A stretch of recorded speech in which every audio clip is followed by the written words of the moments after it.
Hey, I'm Di McQueen, licensed clinical social worker, family and addiction expert. I'm here with Dr. Brian Jackson, my longtime cohort who specializes in the field of addiction. Welcome to Healing Families Shattered by Addiction. Di and I have worked with addicts, alcoholics, and their families for over 30 years combined. Our podcast and coaching programs focus on families who have a loved one suffering from addiction. Our experience has been that this disease affects families as much, if not more, than the addict or alcoholic. Is your world spinning out of control? Are you codependent?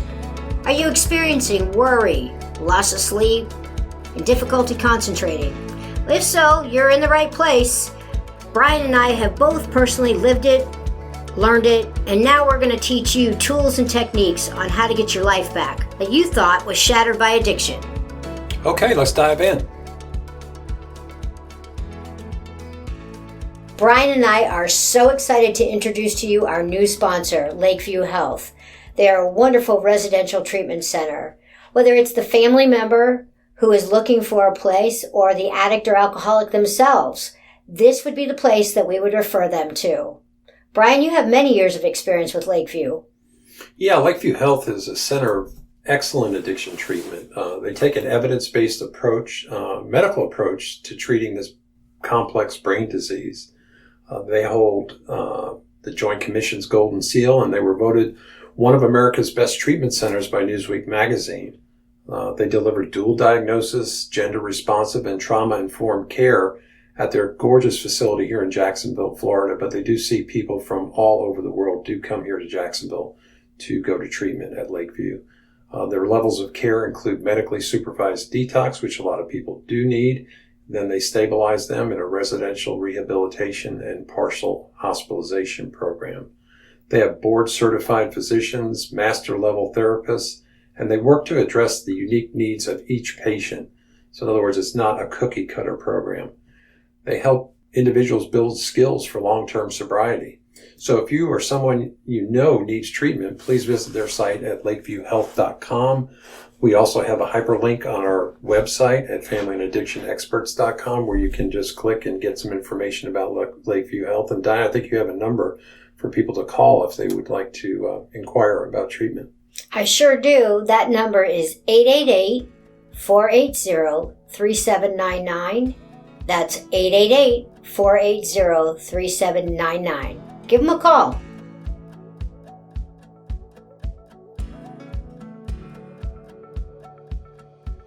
Hey everybody, welcome back to Healing Families Shattered by Addiction. I'm Di McQueen, and I'm joined today with my co-art in crime, Dr. Brian Jackson. Hey Bri, how you doing? Good, Di. How are you doing today? I'm doing pretty good, thanks. I think we came up with a really interesting topic today, and what we decided we wanted to talk about a little bit was reaction versus responding. And exactly what does that mean? What does it look like? How does it work? With the family of an alcoholic or addict, and potentially with the addict or alcoholic themselves. So, thinking, the best place to probably start is what exactly does it mean to react? So this is really the definition of reaction, right? It's an instant, instinctive, and pure emotional response or reaction to something. It is driven by our unconscious mind. So sometimes we do that without thinking. And people always go like, I don't know, I just did it, right? So rarely is it considering the long-term consequences of our actions, which is kind of in contrast to respond, right? Which is obviously when we consider how the desired outcome is going to be for us. We stop. It's actually, one of those things that we take a moment to think about what's going to happen long-term if I do this. So, response are more aligned with who you are in your core values, etc. But let's talk a little bit about, how reaction versus respond works in our brain. And I think that helps people understand a little bit about what reaction looks like. So remember that a reaction is sort of our reptilian brain. And when we talk about that, that's, it's part of the animalistic part of us that evolved first. And it just happens, right? And that's kind of why kids, when you think about it, little babies and stuff, they just do something. And they express what they really mean. And like, it just happens like a nanosecond, right? And they don't really know how to respond because they haven't developed that part of their brain yet. And this is more our fight and flight and freeze, that innate reaction to things, right? That's a different way of looking at things than using our response, which is used to being in our prefrontal cortex of the brain. And that's when we have evolved a bit and we're more developed, right? That, has complex thoughts versus, our reactive one, which is our basic needs. So we have, the ability to learn how to use some self-control, learn how to, decide what's important for us. And that does mean we have to have some self-restraint, right? So to be able to respond, you do need to use those parts of the brain that are different than just that immediate innate reaction and kind of withhold. So, I thought it would be a good idea to sort of just briefly discuss how, for a moment, when you think about a family member, when they've been dealing with an addict or alcoholic for some period of time, it's really hard for them and they start to get worn down. They get more and more frustrated as time goes on. Maybe they've been lied to, or maybe they're trying to figure out where this person is and their codependency is kicked into high gear. They're not setting any boundaries and they're getting more and more and more frustrated, exhausted. So we'll use our HALT acronym for hungry, angry, lonely, or tired. And when you're in those places, guess what tends to happen? You react rather than respond, right? So I see that a lot, and I'm sure you do too, Bri, in our day-to-day work, where this becomes almost cyclical, right? The family member reacts to something that the addict or alcoholic does, and they get on them. Then the addict or alcoholic uses their reaction to benefit themselves in some fashion, or give themselves the reason why it's okay to go out and do something, and they also are reacting, right? So we then start this back and forth, react, rather than let's slow it down and, talk about how family members can learn to respond. And in fact, when they do that, it tends to be a cyclical thing as well, where the alcoholic or addict might pull back and they don't have the ability to use them as that excuse anymore. So, Bri, I thought, we could go over maybe some summary points of what it looks like when someone's reacting, and then what it would look like, or the summary points of a responder. And we can kind of relate that back to addiction and the family members. What do you think? Yeah, that'd be great to just kind of recapping and summarizing some of the things that you talked about. And it's real interesting to see how the brain does react, and without the frontal cortex, the adult rational side of the brain, weighing in before we do react. And to your point about HALT, hungry, angry, lonely, tired. If you think about that, if I don't get a good night's sleep, okay, then I'm going to wake up tired, and stressors are going to be way more pronounced than they would be had I been rested. So, being conscious of that before you have an interaction with a loved one, kind of just, scan and check out yourself and where you're at, and is this an appropriate time to have this conversation based on where I'm at? But reacting, it occurs instantly, and it's very emotionally charged in most cases. And as Di said, it's driven by the subconscious mind. It's done without thinking. And after you do it, it's like, wow, there really was no reasoning behind what I said or what I did.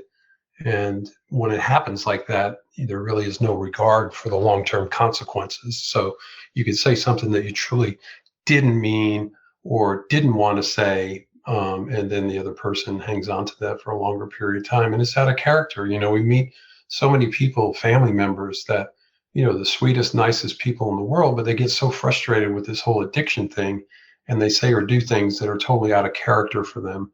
And therefore, you can see that the addiction is kind of flowing through the family. If you look at the addict and they're saying and doing things that are totally out of character from that person that you knew when they were sober, then it also, overflows in the ripple effect into the family. We all start doing things that are out of character for us. And when we do that, we regret it. And that's an uncomfortable place to be. So we've got to learn how to figure out how we're going to respond, to these situations. So we want to be slow in terms of responding, staying calm, consciously thinking about what we're going to say or where we're going in terms of what we would like in terms of the point that we want to get across. So obviously it involves thought and reasoning, and it's also based on the long-term consequences. So we talked about the long-term negative consequences of reacting as opposed to maybe positive long-term consequences from responding in a calm way, and just stay in line, with your core values, and then rarely would you regret. So it's being your true authentic self, delivering your message without any expectation as to how the other person is going to respond. Now, I think it's very, very important to understand that trying to have a meaningful conversation with somebody who is under the influence is really a waste of time, because you're not talking to the person, you're talking to the drug or the alcohol. So it's very, very important to step away if the person is impaired and leave that conversation for when they're lucid. But there are other things that you can do. There's an acronym called PLACE, and Di is going to talk about that as a tool that you can use to make sure that you are staying in line with your core values and staying calm. So Di, did you want to kind of go through that in terms of this acronym for PLACE? We used the acronym for HALT, which is hungry, angry, lonely, tired, and now Di's going to speak to you about PLACE. Yeah, absolutely. It's a really neat little approach to how do we get ourselves to stop reacting. And before we even start that, I just wanted to kind of say one thing. People always say to us, why am I reacting? What is that? The frank matter is, first of all, it's emotional, right? I'm having an emotional feeling and I don't know what to do with it. But the simple answer is truly that it's easier, because to go ahead and respond, I actually have to use my brain, and I have to use some form of restraint. And it's really hard sometimes when that emotional part of us is overpowering us. So the first thing that we're going to say that kind of relates to our place is the P, right? The P is pause. Take that moment to notice that your emotions are charged, and you need to pause and breathe and just kind of let yourself, go like, okay, label the emotion. Are you angry? Are you frustrated? Is this grief? Is it easier to process the emotion rather than put a name on it, right? That's the L. I need to label my emotion. So I'm stopping for a moment, pause and breathe. I'm trying to figure out what emotion am I having? And then I'm asking myself, why? Why am I reacting to this? Again, these are very difficult things to do. But again, if I can stop and pause, I'm going to get as detailed as possible as to why I'm reacting like this.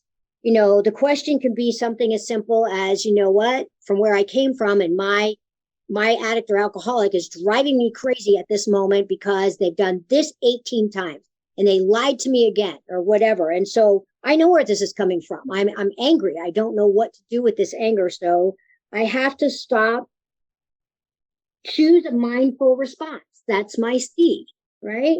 So we have a pause, label your emotions, ask yourself why, choose a mindful response. So again, I'm trying to figure out what is my desired outcome and how do I get them to hear that? And that way I can also ask for things or respond to things that I'm looking for rather than just an outburst.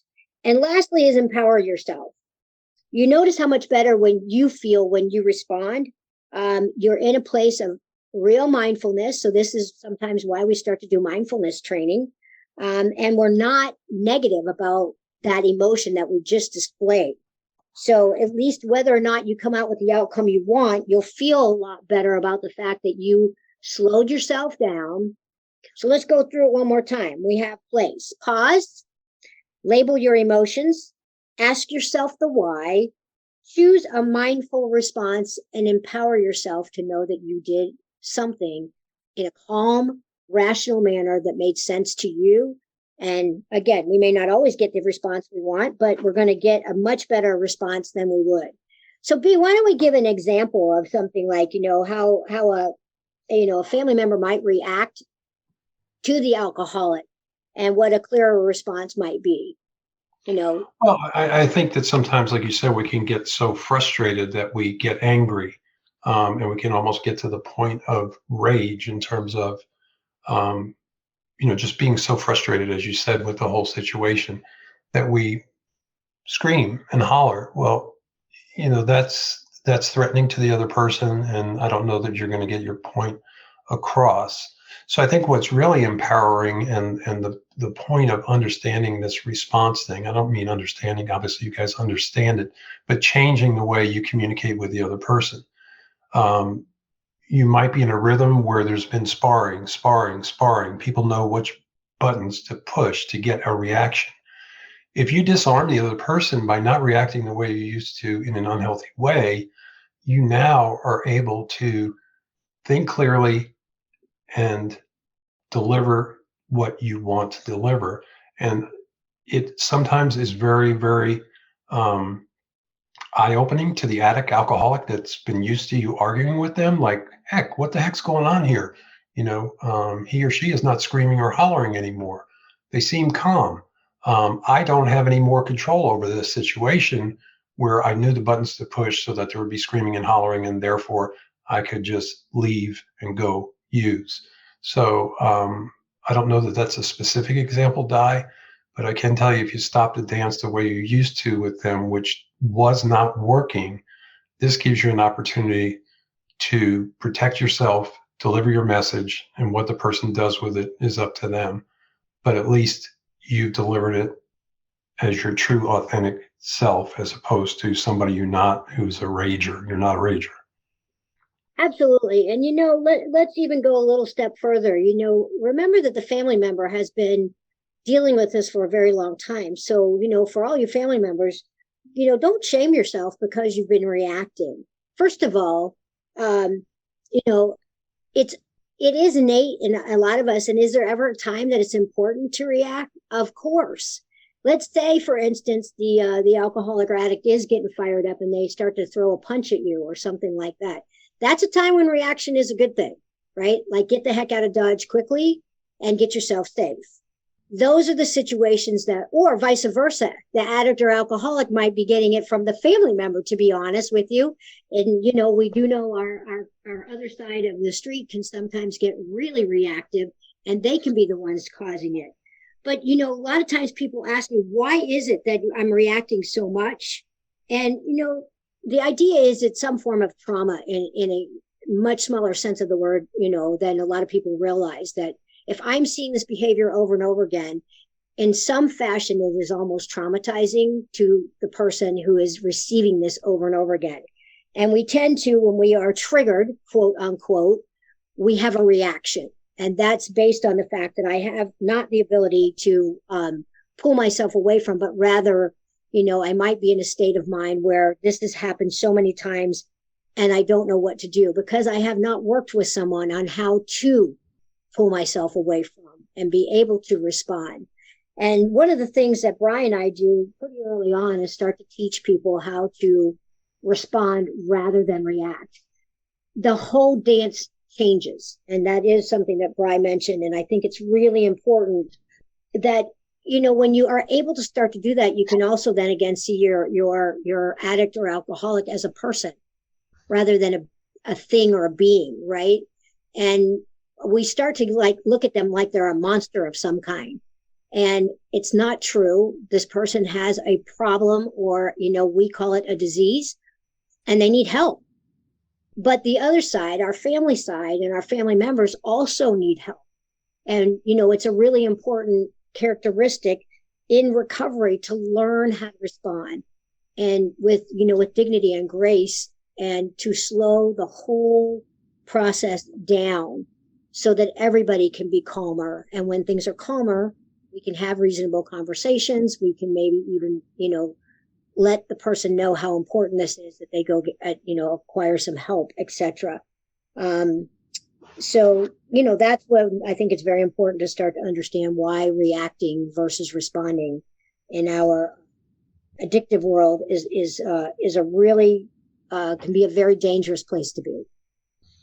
Yeah. And talking about the trauma, Di, I mean, you are explaining to me, or talked to me about betrayal trauma this week, and it really was an aha moment for me because it really put the finger on what this is. You talked about, people for the 15th, 18th, 19th time continue to, promise that they're not going to use again, that they're not going to, that they're going to do this, they're going to go to rehab, and they don't do it.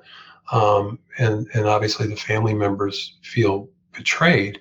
I think a lot of times people talk about trauma and they think about, something as awful as rape or, being in combat or a bad car accident. But, as you were talking about the brain earlier on the lead in, Di, I know you talked to me about the hippocampus and how that betrayal trauma sticks with us, and therefore we react based on some fear, fear that the person's not going to change, fear that we're going to lose the person to the disease. But I thank you for that, Di, because it really, I think, helps me explain it more succinctly and directly to people. And I didn't know if you wanted to chat for a minute about the betrayal trauma. Well, I mean, we could get into that, but I think that you just hit me up on how we should do a whole podcast on that, babe.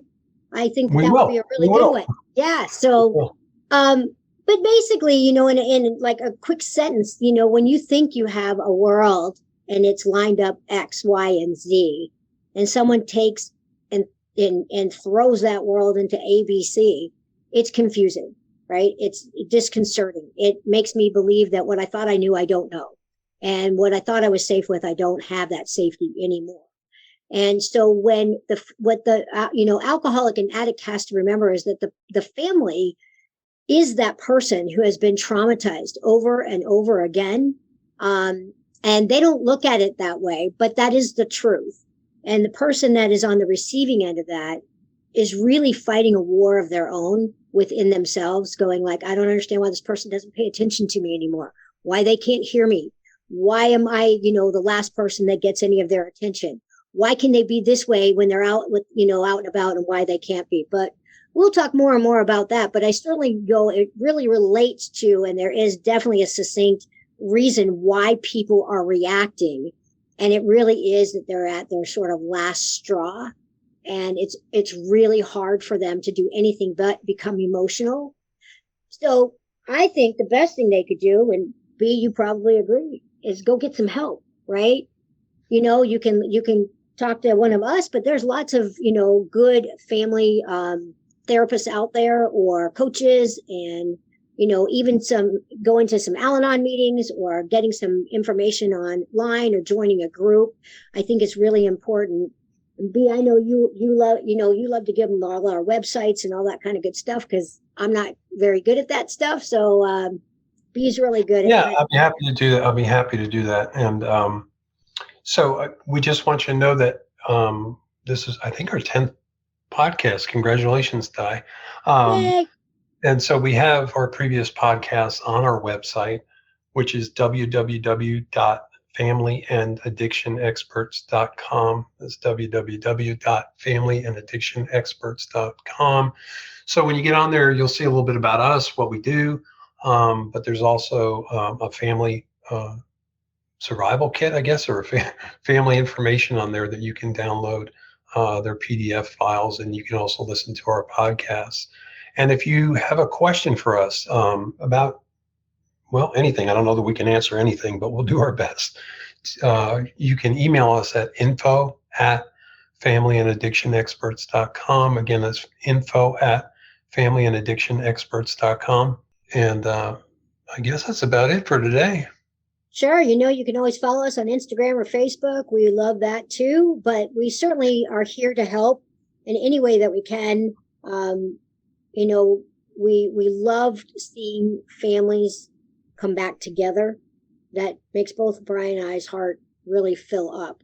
Both of us have experienced, both sides of this aisle, and it is very, very difficult to be the family member of someone who is surviving in the addictive world. Again, addiction is not just drugs and alcohol, but it doesn't matter when someone has lost themselves to the addiction.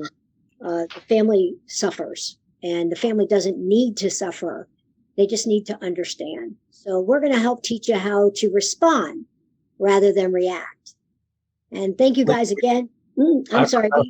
Yeah, I forgot to say one other thing. On the website, there is a form that you can fill out if you want to have a free consult with Di and I, and we can get you on the calendar. So I forgot to mention that. I just throw that in there. Oh, thanks. Yeah, for sure. Especially because sometimes someone just needs to, know that they're not alone in this journey. And you're certainly not. There's lots and lots of us out there. And I think it's really important that you feel supported and know that you're not alone. So we look forward to the next time. We see you guys in a couple of weeks. And until then, we really hope that you are able to slow yourself down for just a moment and respond rather than react. Thanks, B. It's always a pleasure. And Thank you, Di. Thank you, Di. Another great topic. Talk to you soon, I'm sure. All right. Bye. Thanks so much for joining our podcast, Healing Families Shattered by Addiction. We'll be back in a couple of weeks with more important tools, techniques, and ways for you to focus on you instead of the alcoholic or addict in your world. Until then, please go to our website, familyandaddictionexperts.com. That's familyandaddictionexperts.com. You'll also see links to our Facebook and Instagram pages. Please also, if you have any emails that you would like to send us, that's info@familyandaddictionexperts.com. That's info@familyandaddictionexperts.com. With any thoughts, feelings, questions that you may have for us, we would love to hear from you, and we look forward to seeing you in a couple of weeks.